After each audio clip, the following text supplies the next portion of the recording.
안녕하십니까. 경영주도사 1차, 2차 동차 합격한 백승범입니다. 12년도에 합격을 했고요. 마케팅 부문에서 합격을 했고 1차는 여러분들도 아시다시피 이제 6개의 과목이죠. 그래서 그건 공통 과목이고요. 그래서 나눠보자면 1차 같은 경우에는 두 부류로 나뉘죠. 양성 과정을 하시는 분들과 실제 시험을 보시는 분들, 물론 이제 똑같이 시험을 보시는데 양성 과정 분들은 이제 경력자들이 상당히 많고요. 실무에서 대체로 뛰시던 분들이 시험을 치는 거기 때문에 난이도가 그렇게 높지 않습니다. 그렇다고 쉽냐? 그것도 아니죠. 하지만 1차 시험을 보는 분들, 이제 저같이 어린 사람들이나 경력이 없는 사람들이 경영지도사가 되기 위해서 시험을 본다. 그러면 조금 이제 시험이 달라지는 거죠. 예를 들어서 뭐 오지선다, 그게 사지선다가 되고. 그래서 저는 지금 대상으로 하는 분들이 저같이 1차를 준비하고 계신 분들. 제가 근데 왜 이걸 하게 됐느냐? 자, 여기 써놨어요. 읽으면서 하겠습니다. 강의의 질이 조금 형편이 없을 거예요. 처음이니까 어리버리하고 말도 잘 못하고 편집도 안 돼서 라이브로 하는 겁니다. 예, 이해해 주시고요. 나중에 누가 편집을 해주시면 그걸 가지고 정리를 좀 할 텐데 먼저 저 같은 경우에는 12년도부터 준비를 했고요. 그래서 1차 같은 경우는 약 5개월에서 6개월 정도를 준비를 했습니다. 그런데 제가 준비를 하다 보니까 이 경영지도사라는 게 인지도도 없고 자료도 없고 뭐 없어요. 공부하기 굉장히 힘듭니다. 제가 공부할 때보다 여러분들이 공부할 때는 조금 더 낫겠죠. 지금 저 같은 경우에는 키노프라는 사이트에서 굉장히 도움이 많이 됐어요. 많이 받았고 그래서 사실 키노프에 감사한 마음이 있었고 현재 이런 카페가 활성화가 되었고 학원은 활성화된 게 없습니다. 실제로 오프라인 학원 같은 경우는 거의 전무하다고 봐도 되고요. 근데 왜 이렇게 전무하냐? 문제가 뭐냐? 왜 그럴까요? 간단하죠. 1차 같은 경우에는 한 해에 시험 보시는 분들이 1000명 내외예요. 12년도 같은 경우 1차 시험을 보는 분들은 거의 1200명이었나? 1180명이었나? 대충 그럴 거예요. 그러면 학원에서 이 전국에 있는 1100명들을 위해서 강의를 하겠냐? 안 된다는 거죠. 파이가 너무 작죠. 강사료 내지도 못하고 강의실 대여하지도 못하고 그렇기 때문에 실제로 공부할 수 있는 부분이 뭐 오프라인에서는 전혀 없다고 보고 온라인 강의에서 주로 이루어지는데 온라인 강의 가격이 만만치가 않습니다. 그리고 몇몇 온라인 강의들은 아주 질이 떨어져요. 뭐 5, 6년 전에 찍은 거 중소기업 관련 법령 같은 경우는 뭐 다 삭제된 거를 가지고 지금 강의를 하고 돈 냈으니 나 몰라라 하는 식인데 뭐 어느 사이트라고는 절대 지적을 하지 않겠습니다. 저는 뭐 그런 사람은 아니고요. 그런 거 때문에 제가 이걸 만들었고 여러분들은 제가 겪었던 문제들을 이제 겪지 않게끔 그래서 도와드리는 생각으로 만들었고요. 현재는 이제 중소기업 관련 법령부터 시작을 해서 할 거고요. 사실은 법령이 가장 헷갈리고 가장 어려워하고 12년도 같은 경우에는 가장 꽈락이 많았고 대체로 떨어지면 법령에서 떨어졌다라고 보시면 됩니다. 12년도 같은 경우에는 뭐 실제 합격률이 얼마인지 잘 모르겠지만 뭐 10% 아래로 알고 있고요. 9.8%였나 그랬죠. 그러다 보니 법령을 먼저 하게 되었고요. 지금 오늘 같은 경우에는 첫 시간이고 하니까 이제 여러 가지 과목별 전략이나 뭐 전공자, 비전공자에 대한 전략 뭐 이런 걸로 위주로 얘기를 하도록 하겠습니다. 그러면 당신이 일반인이라면 혹은 당신이 전공자라면 어떤 전략을 세우냐 대체로 그런 부분에 대해서 말씀을 해드릴게요. 자, 그러면 먼저 볼까요? 시험은 이제 전략이 다 필요하겠죠. 그래서 적은 시간에 최대 이제 점수를 얻는 거. 그러니까 적은 노력을 하고 가장 많은 점수를 얻어서 60점 이상이 되어서 통과를 하는 방법을 전략이라고 하겠죠. 여기서는.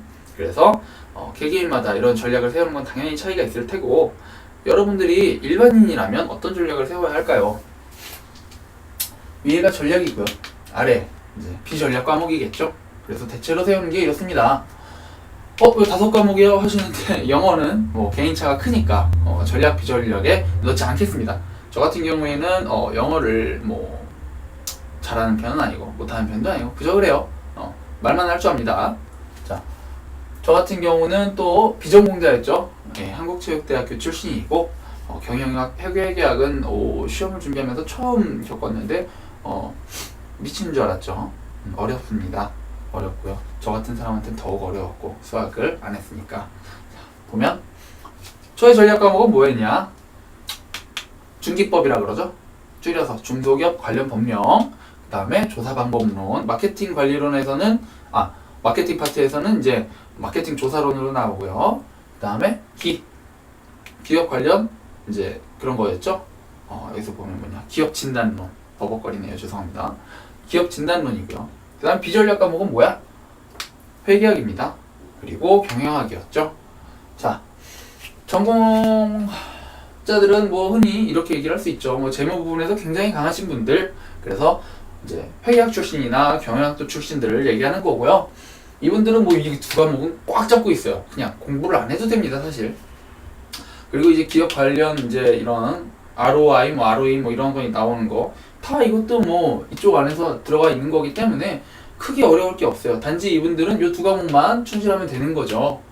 그래서 어떤 분들은 이렇게 하는 거죠. 나 이 세 과목 살렸으니까 이 두 과목을 40점만 넘을래. 이러고서 포기하시는 분들 많죠. 각자 이제 전략이 있는데 제가 주로 대상으로 하는 분들은 요런 거고요. 요런 분들.